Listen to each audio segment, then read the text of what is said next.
Hello everyone, welcome to happiness with Hema. और आज मैं हूँ नानक खेती फार्म में और मेरे साथ हैं डॉक्टर विनोद जो कि फाउंडर हैं यहाँ के और जिन्होंने ये आइडिया यहाँ पे स्टार्ट किया है और बहुत सारे अच्छे लोगों को अपने साथ मिलाया है। मेरे साथ है विद्या जी फ्रॉम राजस्थान। इनका भी अपना ऑर्गेनिक फार्म है।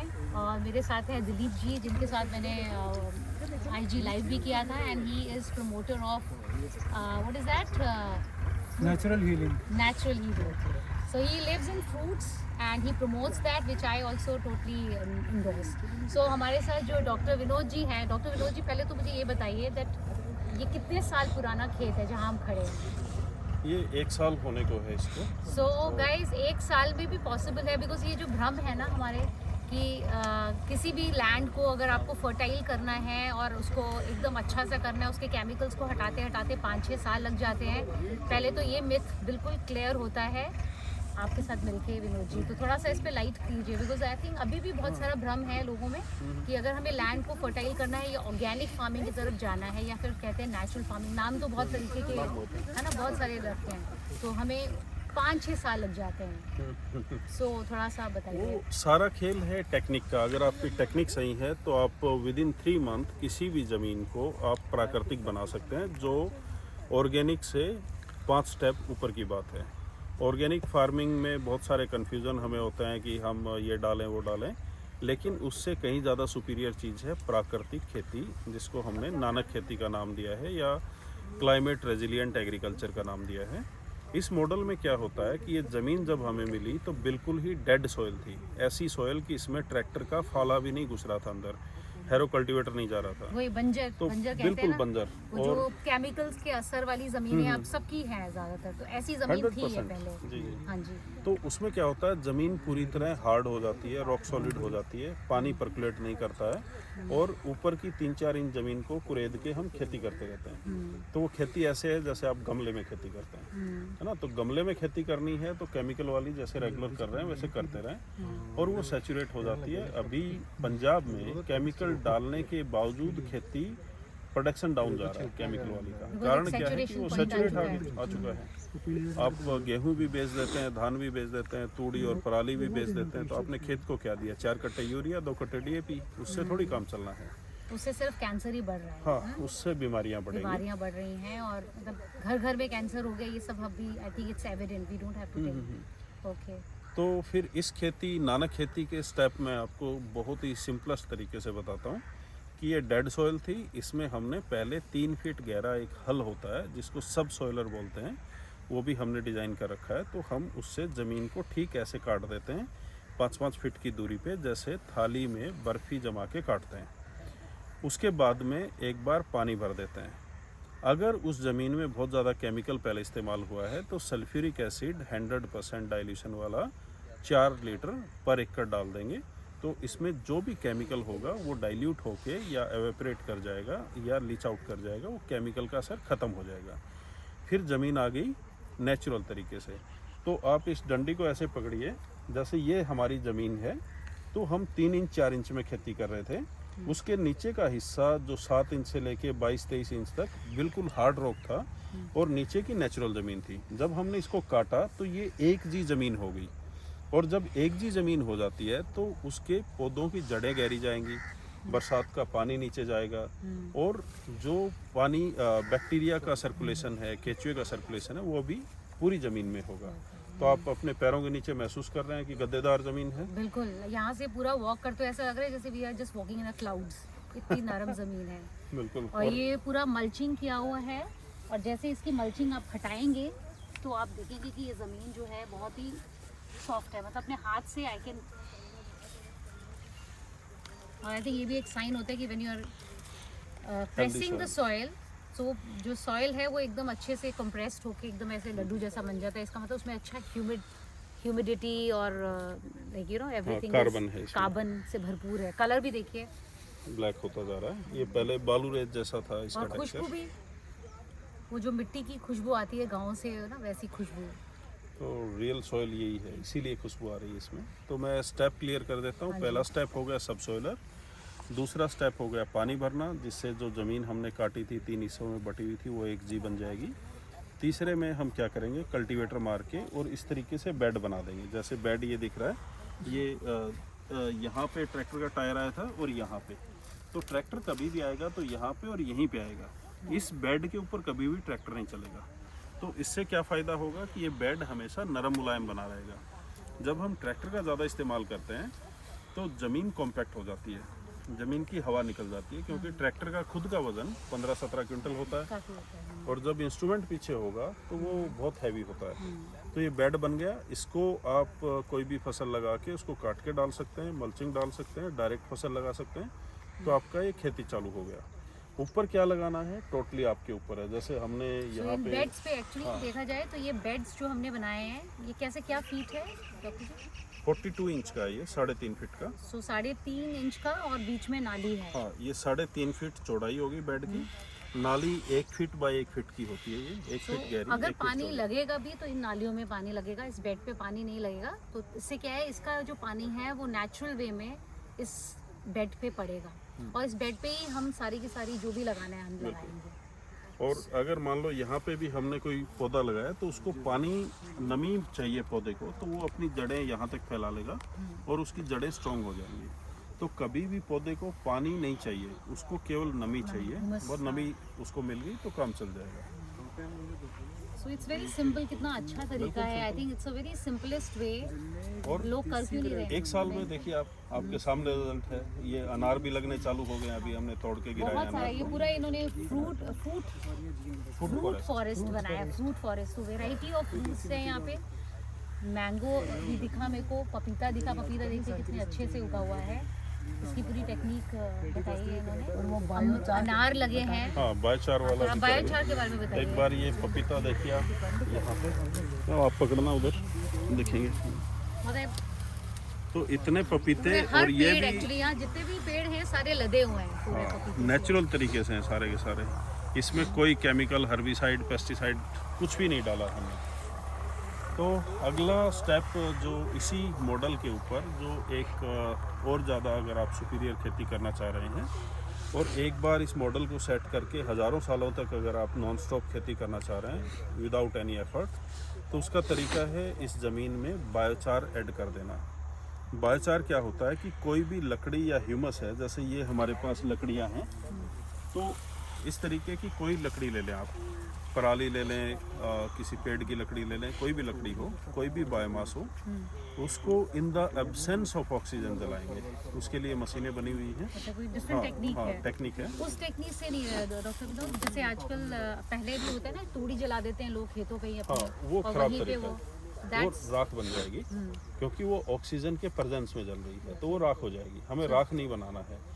जैसे ये बायोमास है, अगर इसको हमने ऐसे ही छोड़ दिया तो डिकम्पोज होके हवा में कार्बन छोड़ेगा, जो कि हमारी प्रकृति, पर्यावरण और ग्लोबल वार्मिंग के लिए खतरा है।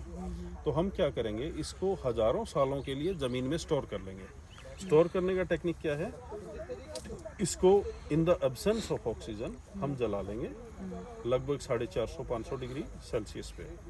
उसका In the पूरा absence टेक्निक है। of कैसे, मतलब कोई इंस्ट्रूमेंट हाँ, है? उसके इंस्ट्रूमेंट हैं। आप कंटुकी मेथड इसको बोलते हैं, एक रिंग ऑफ द फायर, ये सस्ते मेथड हैं।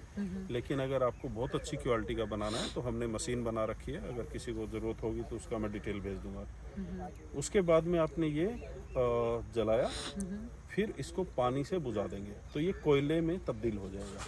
ठीक है, फिर इसको तोड़ के छोटे छोटे टुकड़ों में, बिल्कुल बारीक टुकड़ों में पाउडर बना लेंगे। पाउडर बना लेंगे। फिर इसमें बैक्टीरिया डालेंगे। बैक्टीरिया काउडंग से डाल सकते हैं, ईएम बैक्टीरिया आता है वो डाल सकते हैं, आप जीवामृत डाल सकते हैं, या कोई भी बैक्टीरिया, गाय का गोबर वगैरह डाल सकते हैं। तो वो डाल के आपने खेत में 5 टन, मिनिमम 1 टन से चालू करना है।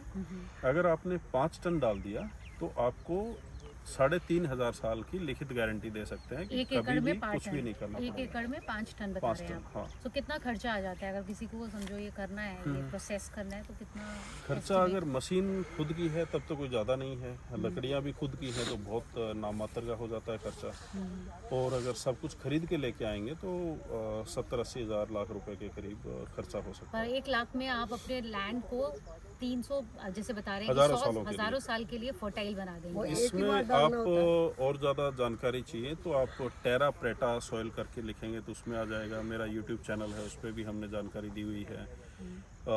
ये ब्राज़ीलियन जो फॉरेस्ट है वहाँ पे ये सॉइल बनी हुई है और 3,500 साल से नॉन स्टॉप चल रही है वो।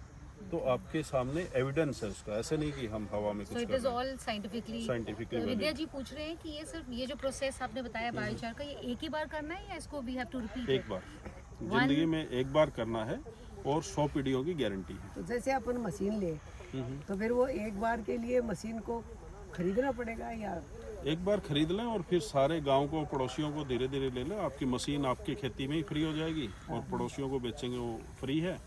अगर पड़ोसी ना डालना चाहें तो उसका कार्बन क्रेडिट ले सकते हैं आप और उसका कोयला बना के मार्केट में 3 गुना रेट में आप बेच सकते हैं। तो बहुत प्रॉफिटेबल बिजनेस है। मतलब वो अपनी मशीन काम में आएगी? हाँ, लाइफ टाइम काम में आएगी। जितना आप यूज़ करेंगे उतना अच्छा है। और अगर जैसे आपके यहाँ बालू रेत है, हमारे हिसार से आगे बालू रेत चालू हो जाती है, अगर उसमें हमने ये काम कर दिया तो आप उसमें सोना उगा सकते हैं। जो मर्जी पौधा उगाएंगे वो उगेगा।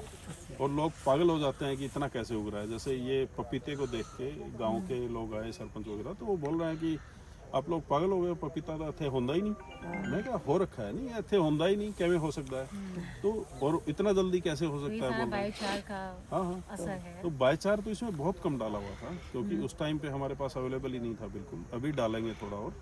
इसमें बहुत कम 4-5 क्विंटल ही डाला हुआ था। तो उसके बावजूद है हाँ, उसके बावजूद आप देखिए कितना पपीते भरे हुए हैं। बायोचार तो हो गया, तो जीवामृत कितना फिर इसमें साथ डाले या बार बार डालने का बार-बार जरूरत नहीं। नहीं। बस आपने जैसे दही में जामुन लगाते हैं, एक उतना बार ही जमीन को जामुन लगा दिया, अच्छा, फिर लाइफ टाइम चलती रहेगी। आपको उसके बाद कुछ सिर्फ नहीं इतना करना। करना है कि केमिकल नहीं डालना है और हाँ, अपना इतना regular मेहरबानी करना है कि फालतू चौधर नहीं करना है, चौधरी। चौधरी नहीं बनना है। कि भाई ये भी डालो वो भी डालो। मतलब एक बार अगर आपने अपने लैंड को प्रिपेयर कर दिया है so then you are sorted for the whole life. But उसको आप मेंटेन करके रखिए और उसमें अपना केमिकल्स इंट्रोड्यूस मत कीजिए किसी भी तरह हाँ के बिल्कुल। कोई उसमें इतना करना है कि बस बीज डालना है जो भी पौधे का जो आप उगाना चाहिए चाहते हैं। और वो उग गया। आपने फ्रूट वेजिटेबल जो उससे लेना है वो ले लिया, जो कचरा बच गया उधर ही छोड़ दीजिए बस। चलिए, उसके अलावा सो कुछ डॉक्टर नहीं विनोद, करना ये है। तो हो गया कि हमने सॉइल भी फर्टाइल कर दी। उसके अलावा जो ट्रीज लगाते हैं तो आपको लगता है जो आजकल जीएमओ ट्री प्लांट्स है वो लगाने चाहिए या जो अपने लोकल या जो होते हैं ना देसी देसी भी? हमेशा अच्छे रहते तो हैं। ये सब वैरायटी देसी वैरायटी नहीं, है सारी या? देसी नहीं है, लेकिन ये सेमी हाइब्रिड की कैटेगरी वाली है। Okay. तो हम देसी लगा रहे हैं धीरे धीरे। जहाँ से भी कोई भी देसी बीज मिल जाता है वो कलेक्ट कर रहे हैं और वो लगा रहे हैं। आगे भी मैं आपको दिखाऊंगा। इस खेत में इतने किस्म के घास पैदा हुए जो आज से 40 साल पहले यहाँ पे ख़त्म हो चुके थे। वो इसीलिए पैदा हुए कि एक तो ज़मीन फर्टाइल हो गई, दूसरा चिड़ियाँ दुनिया भर की यहाँ पे आती हैं। आप मतलब आपने देखेंगे ऐसा इको हाँ, इन्वायरमेंट उनको मिल environment गया बन कि गया। सब, और वो चूहे भी आ रहे हैं यहाँ पे, चीले भी आ रहे हैं। तो I think we should let them, like सभी का अपना रोल होता है। इकोसिस्टम बन गया। इकोसिस्टम हमें क्रिएट करना है। तो और वो- स्टार्टिंग में जब चूहे ज़्यादा आए तो हमारे दोस्त नीरज जी वो परेशान हो गए कि इतने चूहों का क्या करेंगे। तो मैंने कहा ठंड रखो, अपने आप सेट हो जाएगा। तो चूहों ने हमें बहुत ही बेहतरीन मिट्टी नीचे से निकाल के दे दी। चूहे ने वही जमीन को काम एरिएट किया कर जो दिया। हमारे, जो मैं केचुओं चूहे को करते कहती हूँ, हैं। हाँ, इंजीनियर्स हैं हाँ, हमारे, तो उन्होंने वही वाला चूहों ने वही काम किया और अपने लैंड को और फर्टाइल बना दिया। और इसमें कोई फंगस वगैरह वो का कोई थोड़ी प्रॉब्लम आएगी? हाँ, कोई पेस्टिसाइड्स वगैरह? हाँ, ये जो केमिकल फार्मिंग है ना, उसमें सारी प्रॉब्लम आएंगी। नहीं, और वो नहीं, इसमें- डिज़ाइन ही ऐसे की गई है कि उसमें वो प्रॉब्लम आए ताकि आपको सामान बेचा जा सके। इसमें कोई प्रॉब्लम आती ही नहीं है, तो आपको कोई टेंशन लेने की ज़रूरत ही नहीं है। एक और क्वेश्चन विनोद जी, देखिए जैसे आपके पैदल खेत हैं आसपास के, उसमें तो केमिकल फार्मिंग हो रही है, उनके पेस्ट यहाँ पे आके अटैक करते हैं या ऐसा कुछ होता है? नहीं, वो भी एक फर्जी ज्ञान है कि पड़ोसी के पेस्ट आएंगे यहाँ पे। ये आप जितना अपने जब experience से जब बता रहे हैं। देखिए, हाँ, कोई अटैक नहीं है हमारे यहाँ पे।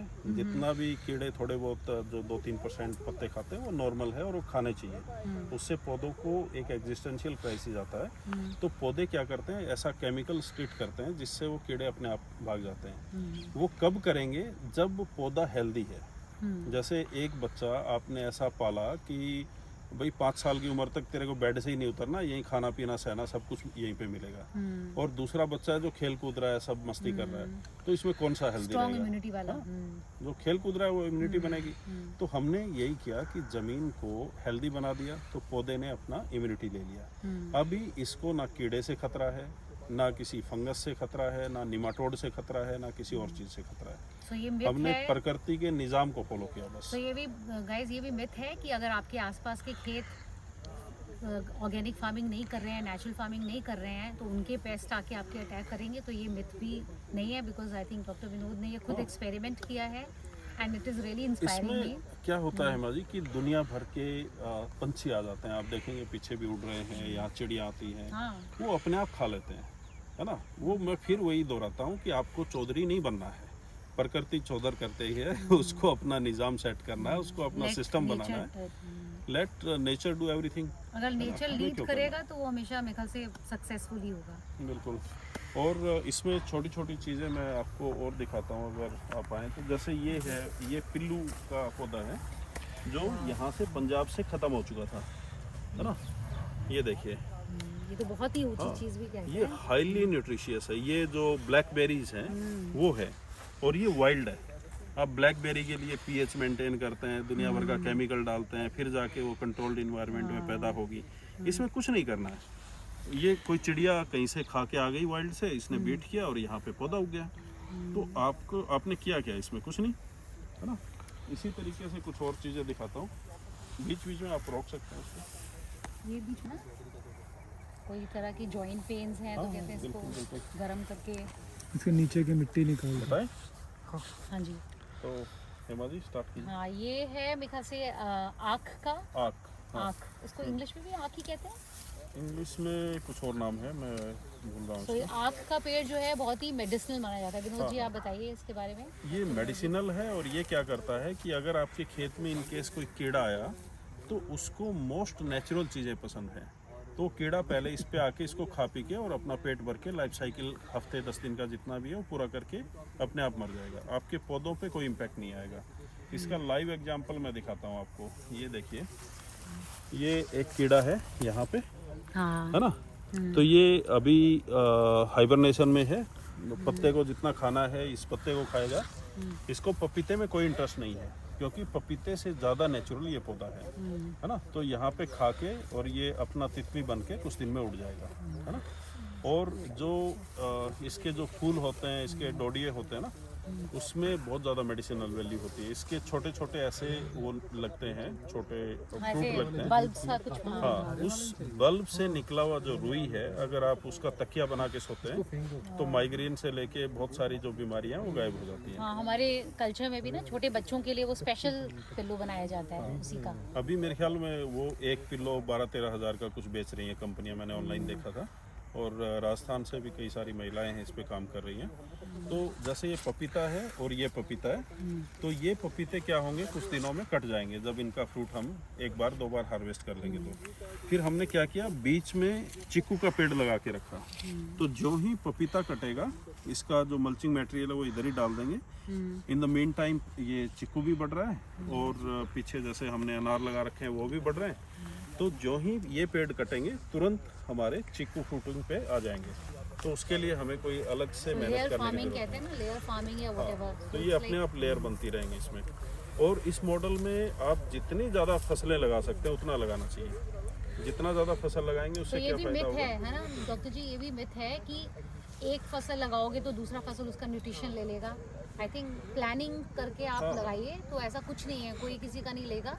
अगर आप इस तरह से बेड सिस्टम में लगाएंगे तो इनफैक्ट आपको फ़ायदा ही होने वाला है। जो केमिकल फार्मिंग की थॉट प्रोसेस होती है ना, वो बोलते हैं कि घास न्यूट्रिशन खींच लेगा फसल का, वो ऐसा कुछ नहीं होता है। वो तब होता है जब आप गमले में खेती कर रहे हैं, यानी ऊपर की 3 इंच की सॉइल में खेती कर रहे हैं। इसमें तो आप सरिया मार के देखिए, कम से कम 10 फीट 20 फीट तक नीचे जाएगा।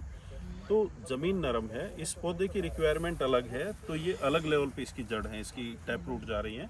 इस पौधे की न्यूट्रिशन रिक्वायरमेंट अलग है, ये अलग तरीके से ले रहा है। यहाँ पे आपने नींबू मिर्ची घास फूस कुछ भी धनिया पुदीना कुछ लगाया तो उसकी रिक्वायरमेंट अलग है।